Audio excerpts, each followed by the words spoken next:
Hello everyone, आज हम सीखेंगे कक्षा 10वीं गणित अध्याय 4 की प्रश्नावली 4.1।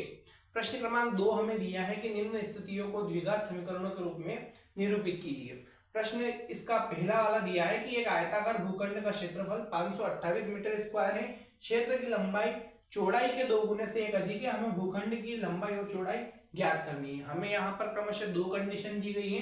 एक तो प्रश्न बोला गया कि द्विघात समीकरणों के रूप में निरूपित कीजिए, यानी कहीं ना कहीं हमें इसे ax square plus bx plus c बराबर 0 के रूप में निरूपित करना है। उसके बाद यहाँ भूखंड का क्षेत्रफल दिया गया है, लंबाई और चौड़ाई हमें क्रमशः ज्ञात करनी है। और ये जो रूप है इसको हम कह सकते हैं कि द्विघात समीकरण का एक रूप होगा जिसकी अधिकतम घात 2 होगी। हम शुरुआत प्रश्न की करेंगे। एक बार अच्छे से प्रश्न को पढ़ें तो प्रश्न में जो चीजें दी गई हैं उसे हम पहले लिख लेते हैं। यहां हमें दिया गया है आयताकार भूखंड का क्षेत्रफल, तो हम भी लिखेंगे आयताकार भूखंड का क्षेत्रफल जो कि हमें दिया गया है 528 मीटर स्क्वायर। उसके बाद प्रश्न में बोला गया है क्षेत्र की लंबाई मीटर में, चौड़ाई के 2 गुने से एक अधिक है। हमें यहाँ पर लंबाई और चौड़ाई के बारे में कुछ नहीं बोला गया है, केवल प्रश्न में बोला गया है कि क्षेत्र की लंबाई जो होगी वो चौड़ाई के 2 गुने से एक अधिक होगी। यानी कहीं ना कहीं हमें चौड़ाई और लंबाई को मानना पड़ेगा। और लंबाई और चौड़ाई में सबसे पहले हम किसको मानेंगे, तो यहाँ बोला गया कि लंबाई जो होगी वो चौड़ाई के 2 गुने से एक अधिक होगी। यानी हमें अगर चौड़ाई ज्ञात होगी, हम चौड़ाई का 2 गुना करके एक उसमें जोड़ देंगे तो हमें लंबाई भी ज्ञात हो जाएगी। तो हम यहां लिखेंगे माना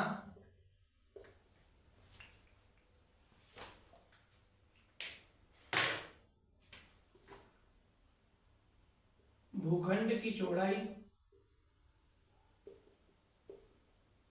बराबर 100 मीटर।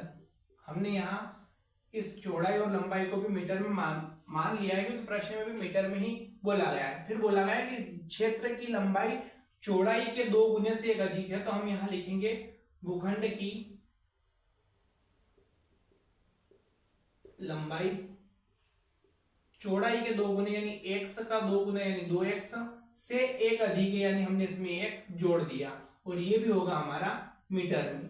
ऐसा हमने क्यों किया, क्योंकि प्रश्न में स्पष्ट बोला गया था कि क्षेत्र की लंबाई जो होगी वो चौड़ाई यानी x इसका 2 गुना यानी 2 गुणित x से एक अधिक होगी, यानी इसमें भी हमें एक जोड़ना था और इससे हमने सरल किया तो ये हो गया था 2x प्लस 1। अब हमने लंबाई और चौड़ाई को मान लिया है, हमें क्या करना है, भूखंड की लंबाई और चौड़ाई ज्ञात करनी है। तो हम यहाँ सूत्र होता है आयताकार भूखंड का क्षेत्रफल, उसे लगा देते हैं। तो हमने यहां लिखा सूत्र आयताकार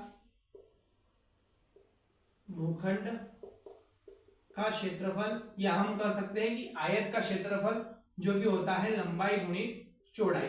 अब हमें यहां पर लंबाई दी गई है 2x प्लस 1 और साथ में चौड़ाई हमें दी गई है x और उधर चल रहा है 528 और मीटर स्क्वायर हम सबसे लास्ट में लिख लेंगे। अब यहां होगा क्या, हम सबसे पहले इसको सरल करेंगे तो x का गुणा 2x और 1 दोनों के साथ होगा। यहाँ इस x का गुणा 2x के साथ होगा, गुणे में घातें जुड़ती है यानी कहीं ना कहीं ये हो जाएगा 2x का स्क्वायर और x का गुणा 1 के साथ तो x एकम 1 और बीच में इनके प्लस चल रहा है, उधर चल रहा है 528। उसके बाद हम इसको सरल करेंगे तो 2x स्क्वायर प्लस x 528 को बराबर से इधर लेके आ जाएंगे, ये हो जाएगा -528। यहाँ अधिकतम घात 2 ज्ञात हो चुकी है, यानी हम कह सकते हैं कि हमें जो प्रश्न बोला गया था द्विघात समीकरणों के रूप में निरूपित कीजिए, हमने इसे द्विघात समीकरण के रूप में निरूपित कर दिया। तो हम यहां लिख देंगे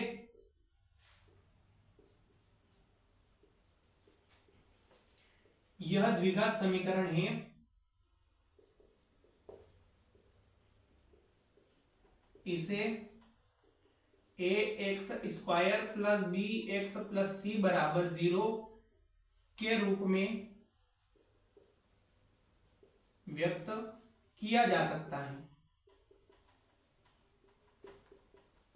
ये कंडीशन जो प्रश्न में दिया गया था उसके हिसाब से हमने की। प्रश्न में बोला गया था भूखंड का क्षेत्रफल 528, तो हमने भी वो लिख दिया।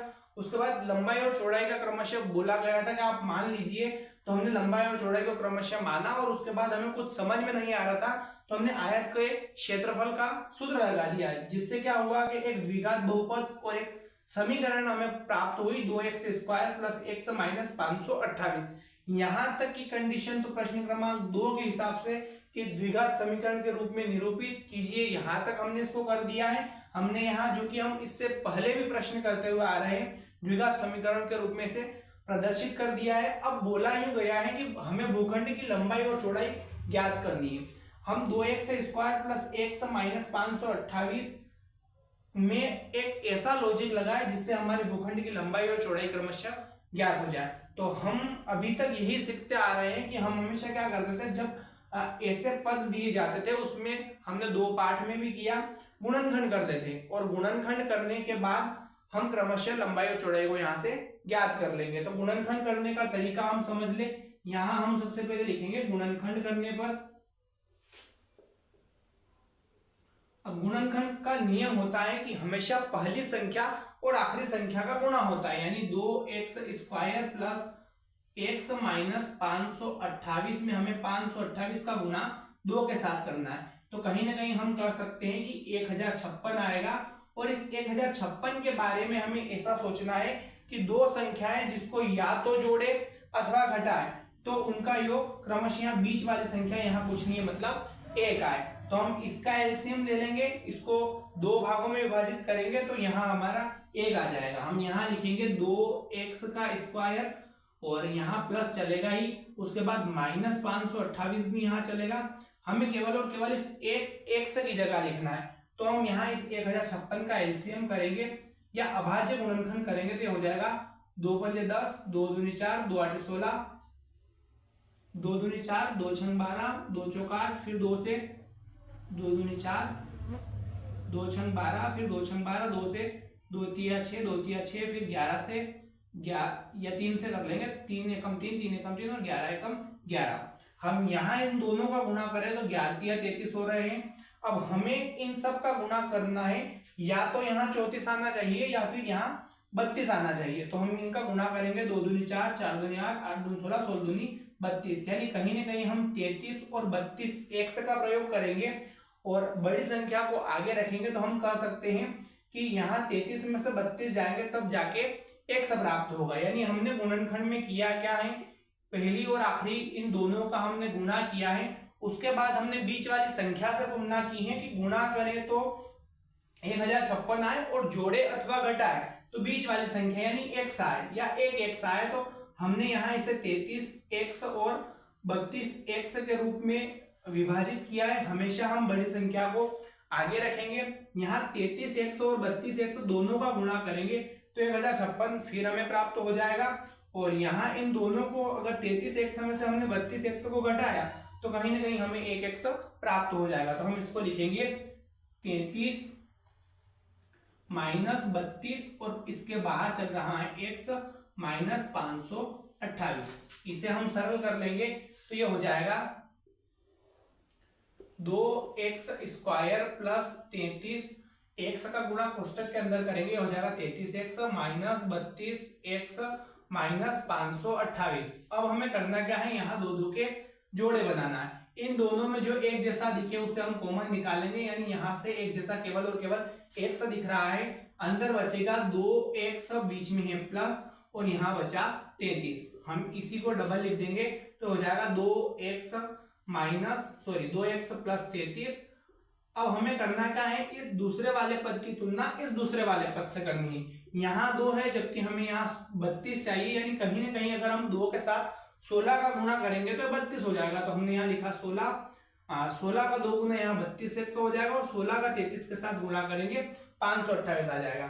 हमें हमेशा इतना ध्यान रखना है गुणनखंड में कि हम एक स्टेप पहले सोचे और उसके बाद उसको संतुष्ट करें, उसके बाद अगली स्टेप के बारे में सोचे कि क्या इससे होगा। अब जैसे यहाँ 16 का 2 गुना 32x है, उसके बाद यहाँ प्लस का जबकि माइनस का है, यहाँ भी माइनस का, यहाँ प्लस का, मतलब कुल मिला के इस पूरे पद के साथ हमें माइनस का गुणा करना पड़ेगा।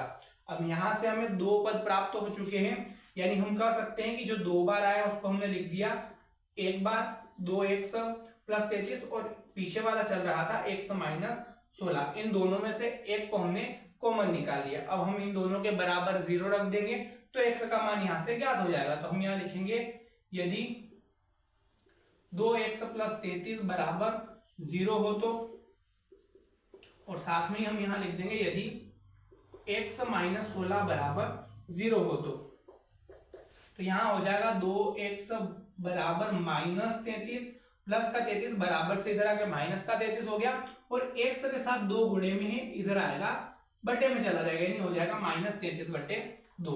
इसको हम सरल करेंगे तो हो जाएगा x बराबर 16, माइनस का 16 बराबर से इधर आके प्लस का हो गया। अब यहाँ हमें x की जगह चौड़ाई को रखना है। हम हमेशा यूं कर सकते हैं कि चौड़ाई कभी नेगेटिव या ऋणात्मक नहीं होगी, तो हम इस मान को ना रखते हुए इस मान को रखेंगे। तो हम यहां लिखेंगे x का मान धनात्मक लेने पर, और x की जगह हमें रखना है 16, यानी हम कह सकते हैं भूखंड की चौड़ाई जो हो जाएगी x बराबर 16 मीटर, और भूखंड की लंबाई जो कि हमारे पास थी 2x + 1, यानी हम कह सकते हैं कि 2 गुणित इन दोनों के बीच में कुछ नहीं मतलब गुणा, x की जगह रखना है हमें 16 + 1। हम इसको सरल करेंगे तो हो जाएगा 16 × 32 और 1 33 मीटर। इस प्रकार से हम लंबाई और चौड़ाई को पहले द्विघात बहुपद से द्विघात बहुपद के रूप में से व्यक्त करेंगे, और फिर बाद में गुणनखंड विधि से लंबाई और चौड़ाई को ज्ञात कर सकते हैं।